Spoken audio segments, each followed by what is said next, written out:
Hey, closet busters and bold move makers. It is time once again for Life Uncloseted. So I want you to gather around because it is time once again to kick down those closet doors of your life. We're here to escape our BS, explore our fears, and elevate our self-expression. I'm your host, Rick Clemens. I'm the bold move expert and that coming out guy who's going to take you to the party, the pulpit, the wake, and back to the party of living your life uncloseted.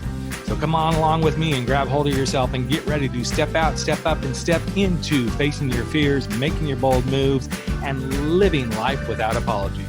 Now let's get to the show. Hey, Life Uncloseted families, those of you who are trying to break out of your closets or to live your bold life, it is time once again for Life Uncloseted. I'm your host, Rick Clemens, and if you are struggling to break out of something, make sure you hop on over to my website, rickclemens.com, and take that little unapologetic life assessment. Whether you're gay, straight, everything in between, you're going to find that that's something that can help you really break out and become a survivor of your own life.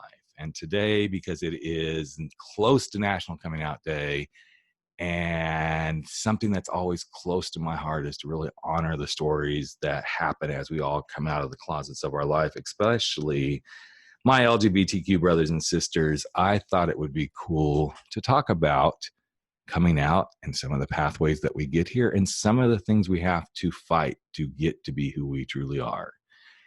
And it's no new news that there's still many, many states that believe that we gays can be cured. It just takes a little bit of conversion therapy. And no, shoving anything up our ass or into our brain isn't going to change us. We are who we are. And today I have a guest who is a musician and an artist. He's got a beautiful piece of music called Survivors, another one called Scars.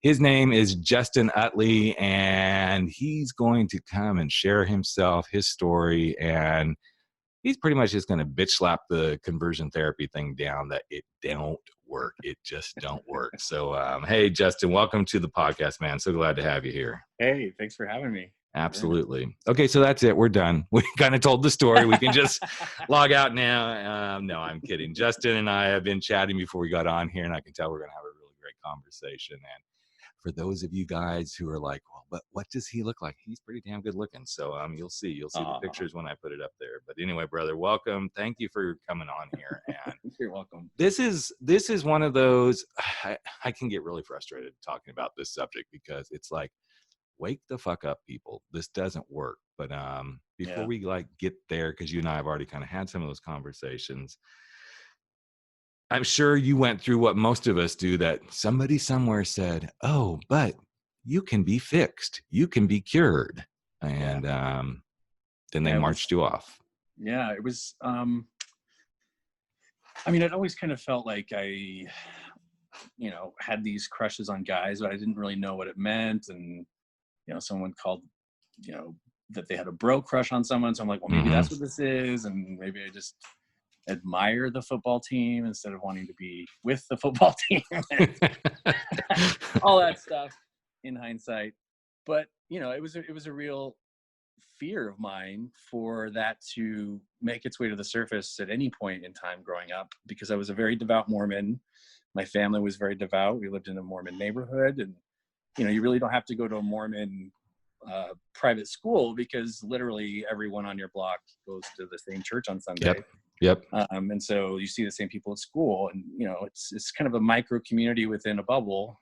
So there really isn't any room to try to to let anything slide out from under the rug, so to speak. So I kept it pretty hidden, and I kind of felt like, okay, well, either everyone has these like bro crushes or whatever this is, and no one talks about it, or I'm the only one that does, and I'm sure as hell not going to talk about it because no one else is. Yeah, but that's the thing, is you're the only one. I want to just say that literally, for those of you who are like listening, that you're in this space, I know you've had that thought, gosh, I'm the only one. Even though you can see lots of other gay people out there in the world and all this stuff, that feeling alone is like soul crushing. I'm the only one. Yeah, absolutely. And I went on my Mormon mission, and while I was there, I actually saw gay porn on a bishop's computer. He had forgotten to clear his history. Or I guess I shouldn't say that he forgot, because there was apparently he has kids and a wife, so I can't say that he forgot, Right. but in all likelihood, it probably Mhm. wasn't his 10-year-old.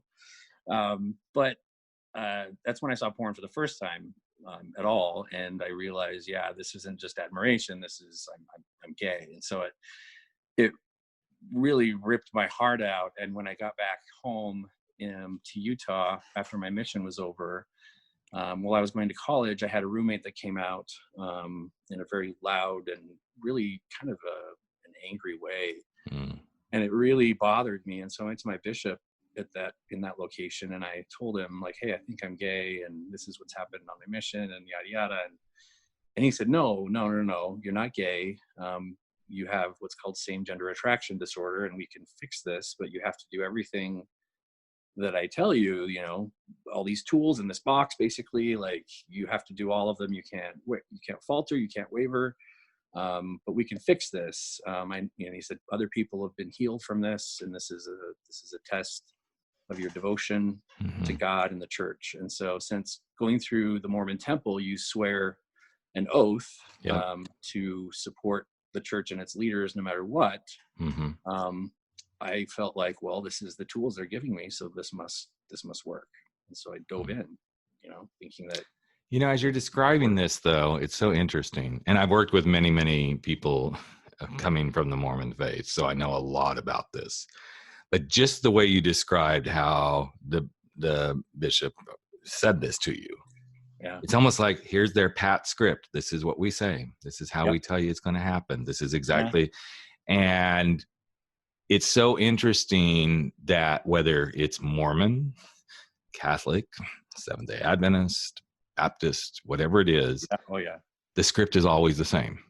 The oh yeah, script is always this. Yes, they're going to all have their own little twisted version of how their faith's going to, fix you from this better than any other faith. But just that alone, and I hope those that might be listening who are struggling with this to realize the script is all they know how to do. They just, yeah, and they do believe it. I mean, God bless them, whatever. They do believe it. But as you got through that, what was actually happening for you? It had to be some pain and some fear and but then yeah. some belief too. Well, yeah, and like, and today, basically, sometimes people assume that I left the Mormon faith because of my sexual orientation, and it's actually opposite. Like, I was trying to do everything to stay in. I Mm-hmm, mean, mm-hmm, like, I wasn't trying to get out. I wasn't using it as an excuse for anything. And with that feeling of being alone, my bishop sent me to two different types of conversion therapy. One was a group therapy. Some of them claim it was just a support group, but I mean, we had therapists, specialists, quote unquote, that right. are able to help people diminish their same gender attraction, and then books and videos and all sorts of stuff. It was almost like an AA group, except Mm-hmm, everyone's still gay, like, right, and no one's quote unquote sober. You don't get a pin or a ring or anything. right, And then I had a one-on-one meeting with a specialist at LDS Family Services, which is their social services arm right. and mental health. And so they kind of went down some similar paths of what I understand on a lot of other levels, especially like the movie Boy Erased. And I know Mm-hmm, the writer of that, and it's kind of a similar pattern where they try to identify something in your family history or the way you were brought up or a dynamic in your family, and try to blame or center onto that as a mm-hmm, reason for your behavior. And for me, none of it really stuck.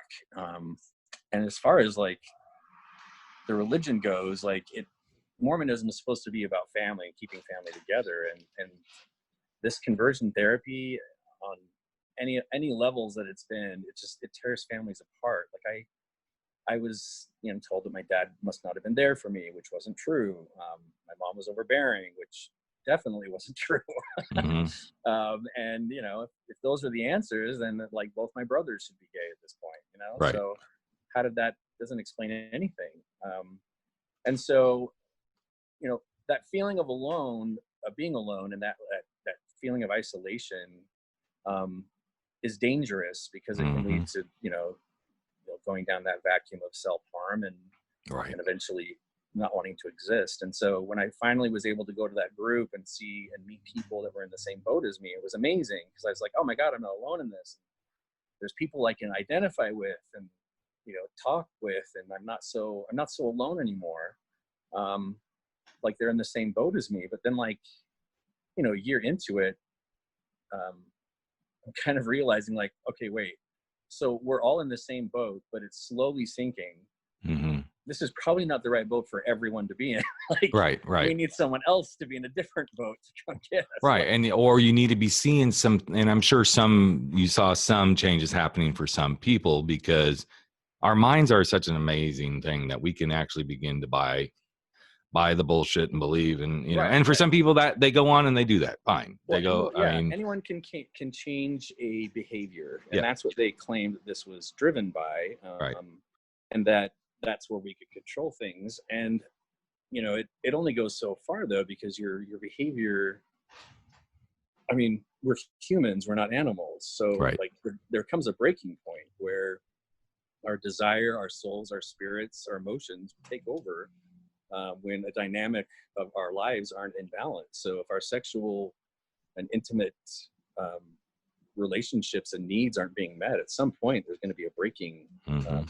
And so about a year into it, I realized, like, hey, this isn't working. Some of these guys have been going here for 10 years, and I don't want to be doing this for 10 more years. Like, screw that. I was assigned to date girls and, like, ask them out and tell them my status like it was an STD. Like, I have same gender attraction disorder, and they were actually like, oh, I heard about it at church. That's okay. I'll help you. And it's like, and unfortunately for women, it's they kind of get left with this short end of the stick in Mormonism. Like, they have to be married to get into heaven. A man doesn't have to be. They can do it in the next life, but a woman has to be. Which is so interesting, because that in and of itself, we're just back to the whole gender stuff that just, it's just like. But, like, so then the discussion turned to, well, if this isn't really the history that we can pick apart, that's traditionally why you're gay, then let's dive into, like, childhood trauma. And so as we went down this road, the therapist had brought up the idea that I had been sexually assaulted as a child repeatedly, and I just didn't remember because it was so awful. But that's where I learned the behavior, and my anxiety of it was coming back and causing me to behave like the person that taught me these things. Right. So it was a bit of a stretch, but that was deep in this, like I said, this box of tools that my bishop had given me. And I was like, well, damn it, I've heard of this before, these repressed memories of just these awful things happening. And yeah, maybe that's right. And so when I came out, I didn't come out to my family that I was gay. I came out to them that I had been raped as a child. And in Utah, unfortunately, you have the highest child sex abuse in the nation. So, like, 1 out of every four girls and 1 out of every 5 boys have been sexually assaulted before they're 18. And so with that statistic, it became believable that this could have been the case. Wow. And so I ran with it, and I was put on all these different medications for anxiety, depression, PTSD. And it kind of, it worked in the sense where it just literally made me emotionless. Yep. But also just not fulfilled, not happy, not alive at all. And it just kind of felt like a trap, like a rut. Like, well, okay, so it's not fixing my attractions, but this is fixing the anxiety that's tied to it, I guess. And so I just kind of lived in that space for a while. And it was rough. It's a scary space to be in, because I went through the same thing. Not as deep, because I had the conversations with the pastor in the Seventh-day Adventist Church, and it wasn't like, it was more, you can change this. God wants you to change this. I'm like, okay, but I'm sitting here attracted to you, Mr. Pastor Man, and there's no trauma that you've done to me. But even though I did have, I hate even putting that label on it, that there was some sexual trauma when I was young, because to me, there wasn't trauma. It was when it happened, I'm like, oh, now that I see this nice big man dick, I get it. I get why I'm attracted at 6, 7 years old. Why I'm like, oh yeah, I want to play with that, you know? Yeah, yeah. And at that time it wasn't, you know, there wasn't love, but yet there kind of was, because I'm like, okay, this makes sense to me now. And even to this day, those in my world who like, that's the reason, I'm like, no, it wasn't the reason. It was not the reason. If nothing else, it finally was like, okay, now I understand. This is why, okay, I get it. And you're right. This space where we end up, where after I went back in the closet, I would say that's where I started to lose myself. Yeah. My emotions were not my true emotions. There was no fulfillment, even though I was doing everything in the world that everybody else was like, oh, he should be really happy. Yeah. And Absolutely. it wasn't. I was getting by, but it wasn't where I was. And I think this is the danger that people don't realize. You know, it's so interesting because I just not long ago got a review on this podcast about, well, it's great that people can come out, but you know, they need to think about the people that they're hurting when they've been in a marriage and they come out. And I'm like, you're not getting this. You are not getting this. You're not getting this. You're not getting this. That statement alone right there is why somebody is in the closet, because they're so afraid they're going to hurt somebody. They're so afraid of what people are going to think. And again, back to our current state of our lovely country right now, when rights are being taken away, right and left are attempting to be taken away. Why would anybody want to come out of the closet at this stage? Right.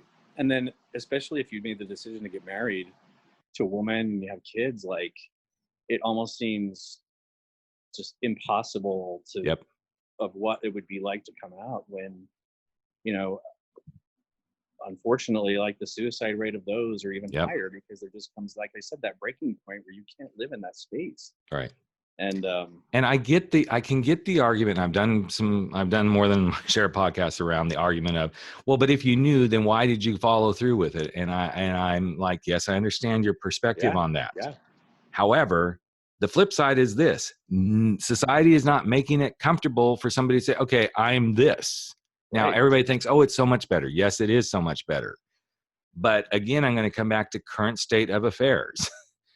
It is not actually getting better. We're starting to go back again to worse, because if we're looking at what's happening with our lovely administration in the US, everything is being done to once again push the LGBTQ community into a second, you know, we are second-class citizens.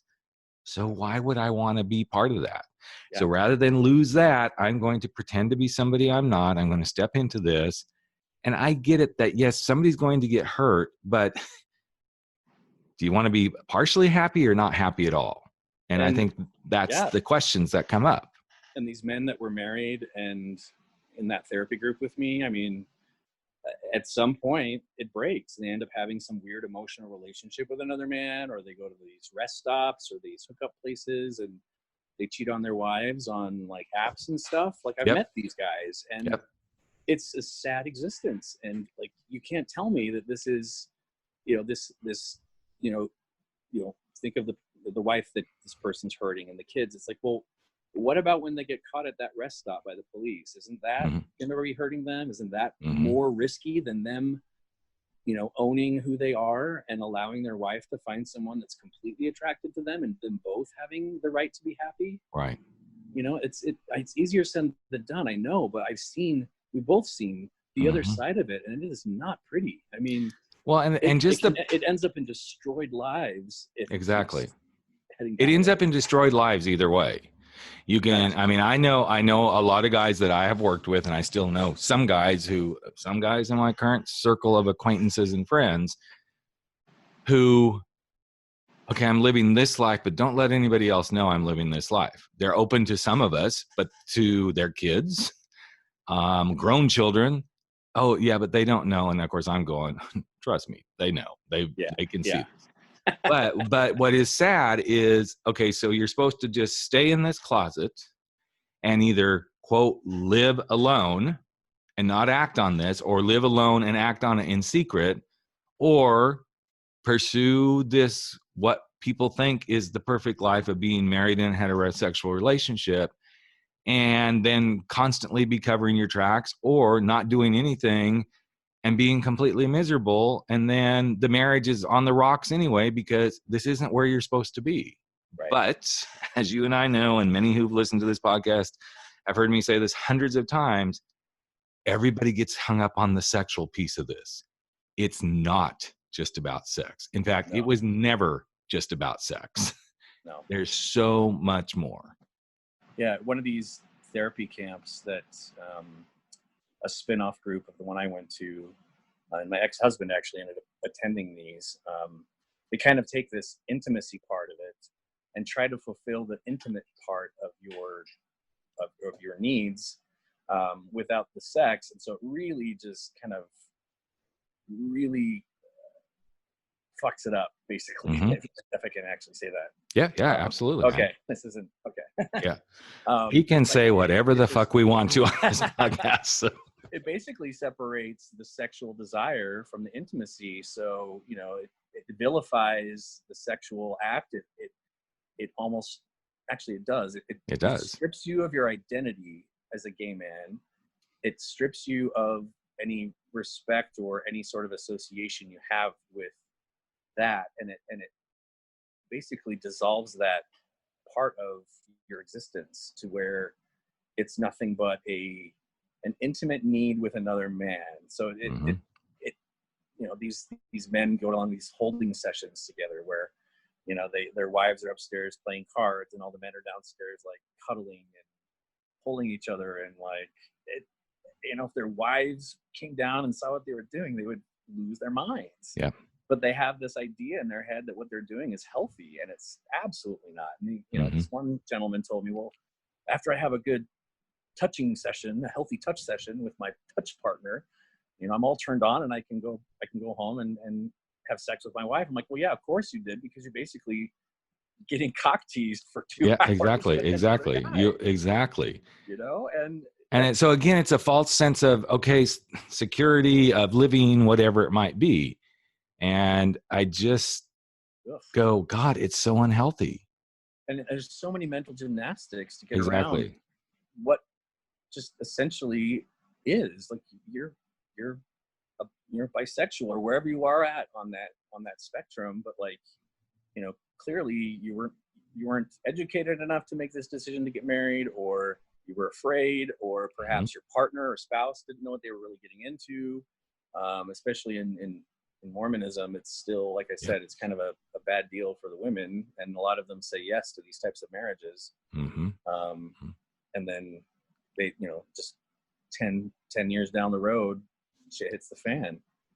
So I'm curious, based on this whole experience for you, what do you feel like, other than, you know, the revelation of this isn't working, but what did you learn most from the experience that's helped you as a person?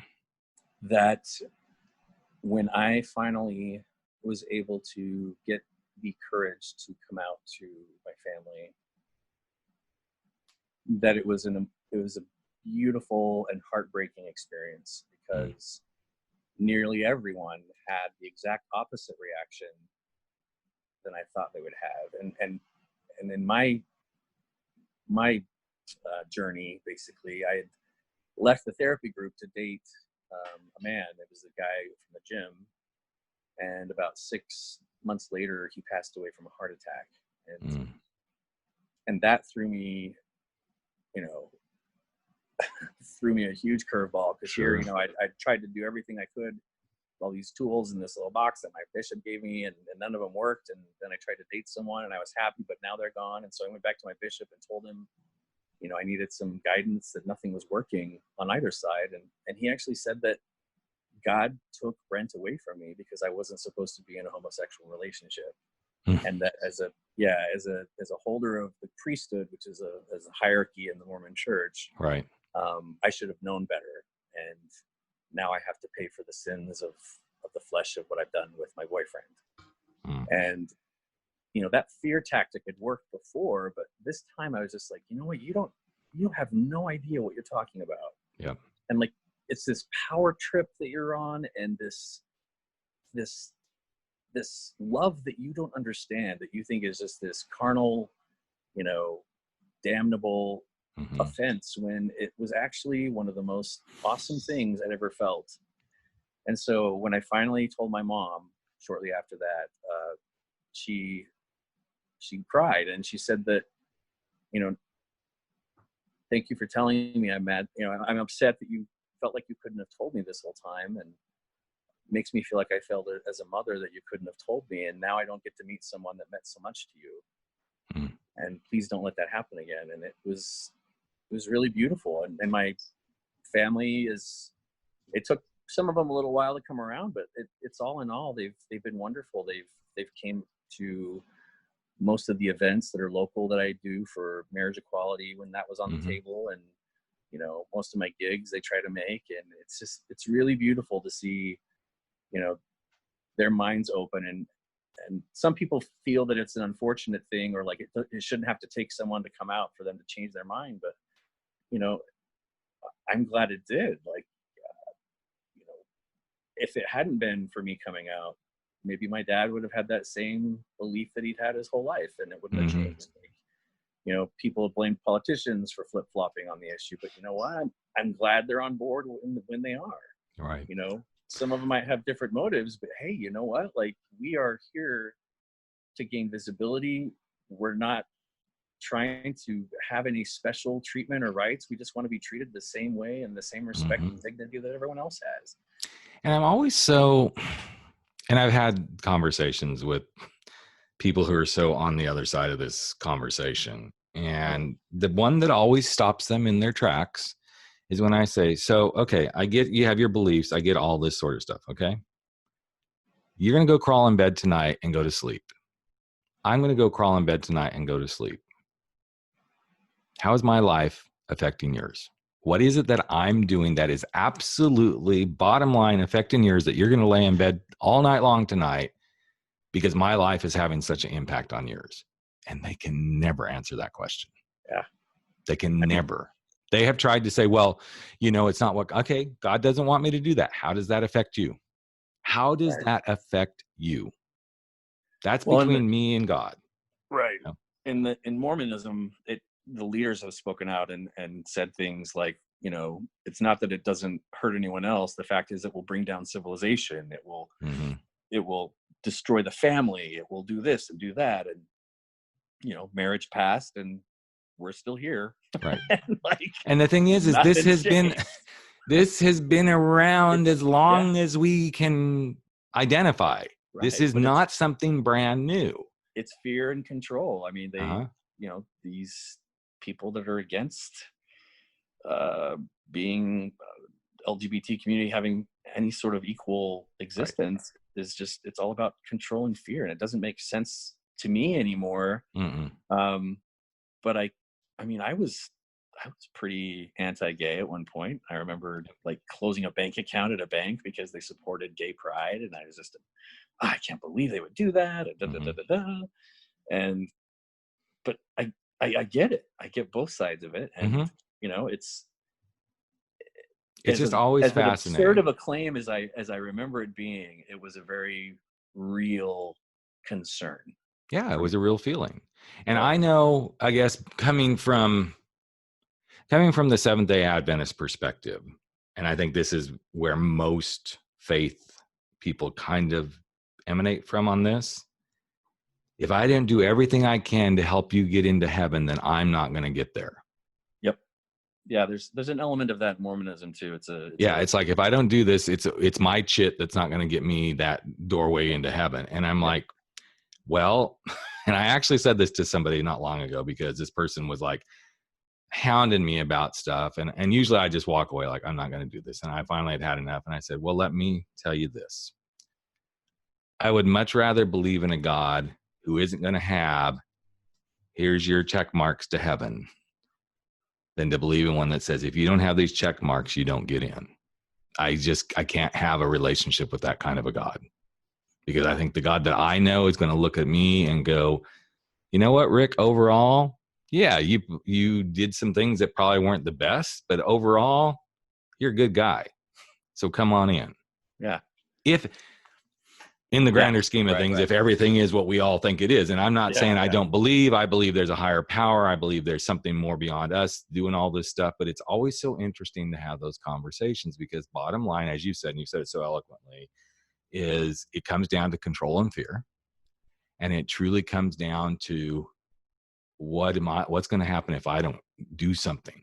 What's going to happen to me? Yep. And I just want to say, nothing's going to happen to you. You did your stuff. God's going to go, okay, they tried, but hey, it didn't work. If that's really what it is. The thing is all of this is supposition in my book. That's the way I look at it. All supposition that any of this is really what it is. So, I was told, if you don't do everything in this box, you will not see your family in the next life. Mm-hmm. It was as real as the sun at that point. I thought, my God, I got to do everything I can to make sure I get this fixed. And then my family, my dad actually started going on this, me and him went on this pseudo witch hunt to try to find out who it could have been in my neighborhood growing up that could have molested me. And so I remember calling my cousin and thinking about who it could have been. And my therapist would say, do you recall, a house that made you uncomfortable as a kid and you'd run past it? Maybe that was the house. And, at the time I'm like, oh my God, yeah, I remember doing that as a kid. And now I'm thinking, what kid doesn't run past a house that freaks them out? You know what I mean? Yeah. But it's so contrived. That's what bothers me the most, is when it gets into that contrived space. So let's create the story, and then people wish we could go off on that, because that's so much of what's going on in our world right now today. But so let's talk about the music real quick before we wrap it up here. So you got 2 great songs. One's just come out. Scars has just come out, but you have the Survivors one. Yep. All of these point in some ways to parts of this whole entire journey. And I'm sure the inspiration was because this has got to be said, and it's got to be said in a way that I can say it, that's in my wheelhouse of what I'm all about. But when you first started doing this, was there yes, I'm going to write these, or okay, I think I'm going to go here? And was there a little bit of trepidation, or where was it for you, man? Oh my God. Yeah, it was rough. I started sort of writing pretty vaguely about my journey at the beginning. And then I met a music agent in New York when I moved there. And he said, don't talk about being gay. Don't talk about your Mormon stuff. It's just weird. Don't talk about conversion therapy. That's weird. People don't get it. People don't understand it. And so then I spent time just feeling like, well, now I'm just like all the other guys walking around Central Park with a guitar trying to get people to listen to. Mm-hmm. And then a couple years down the road, I ended up doing a gig at the Bitter End, which is kind of this cool, like CBGB's place, like Janis Joplin played there type of thing. And I'd played there before, but I played this song called Goodbye, Goodbye. And it was a song I wrote in, after I found out that my girlfriend was cheating on me, but I was in ex-gay therapy at the time. So it didn't really matter. Wow. More power to her for finding someone that would actually make out with her. So, I just thought I was being righteous, but, that was just the excuse. But I sang the song, and at the end I subbed in a line saying, "Hey, bitch, I'm gay." And the crowd laughed, and I'm like, no, that's really the case. I wrote this because of this. And everyone's like, oh my God. And I played another song and told them about that. And the venue director came down. He's just like, what the hell was that? Like, you've never said anything like that before. I'm like, well, yeah, I was told not to. It just seemed disingenuous since I threw that in there. I wanted to explain what it was about. And he's like, well, no, whoever told you that's an idiot, because now everyone's going to remember who you are. Like tonight, they're not going to remember any of the other musicians on the bill. Like they will remember who you are. Yep. And that's when I felt like, okay, this works. And so I started being more open about my story and my journey. And then marriage equality was kind of the hot ticket. And I was really passionate about it. And I wrote Stand for Something. And then that kind of blew up. And I realized like I had something to say. And I was saying it in a way that people could relate. And it wasn't so specific that it alienated people, but it was a way that I could bring people together. And with Scars, it's probably the most emotional, raw, and gritty project I've ever done. It's outside my comfort zone of kind of the alt country thing. It's much more anthemic pop rock, and it's dark. It's basically about all those scars that I've tried to cover up and realizing that that's what makes us all unique, and that we should be celebrating those things that have left those marks, either internally or externally, and celebrating the fact that we're alive to tell our stories and to share them and to be alive. And so whether it's conversion therapy, or whether it's a relationship, or losing someone to suicide, which are all things that are talked about on that album. Yeah. Those are the beautiful things once we get through the pain that unfold into like a really beautiful existence. And as bittersweet as it can be sometimes, it's awesome to look back and appreciate the scars. And that's what that was about. You know, as you were talking about that, I received a card from my speaking coach after I did a talk back in July. And she had worked with me for this, and then we both happened to be on the same stage, and it was a very cool experience. And the card, and this relates to you too, the front of I've never seen a card like this before. I'm pretty good at finding like these really cool cards, but she found the best one. In the front of the card says, "When you do things from your soul, other people really dig that shit." And it's really, it's on my desk now. It's like every time I'm having self-doubts, I'm like, no, Rick, when I do, these podcasts, like you and I are having this conversation right now, this is the soul stuff. And people, I know this will be a huge hit. Not that that's what I'm going for, but it will, because people want to hear this real stuff that we're talking about, because it gives them hope. It gives them the ability to realize they are not alone. And it gives them that desire to go, okay, wow, I can probably go do this too. And I love that that's what your music is bringing to the world, besides that it's great music, and that you're giving of yourself. Thank you. And that you're showing people there is a way. So, well, the change in the genres too, like I and thank you for saying that.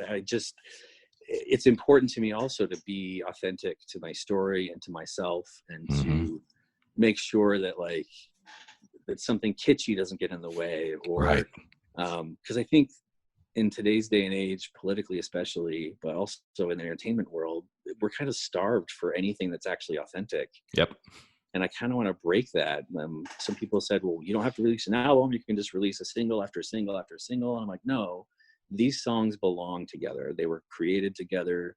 They were experienced together. They link together. And I can't, I guess I'm old fashioned. At one point, I'd love to have a vinyl copy of this and just, you know what I mean? To have that experience of having that, front to back experience of playing them all. It's just it's important to me to have that authenticity. And I hope that conveys through what we've talked about, and also through the music that I've written. Well, I know for me it has. And I just want to tell you how much I've enjoyed this conversation, man. And so glad that we got brought together, and that you're doing what you're doing out in the world, Justin. Likewise. And don't stop. not that I need to be daddy. Well, I'm already a daddy, but anyway. But just don't stop doing it.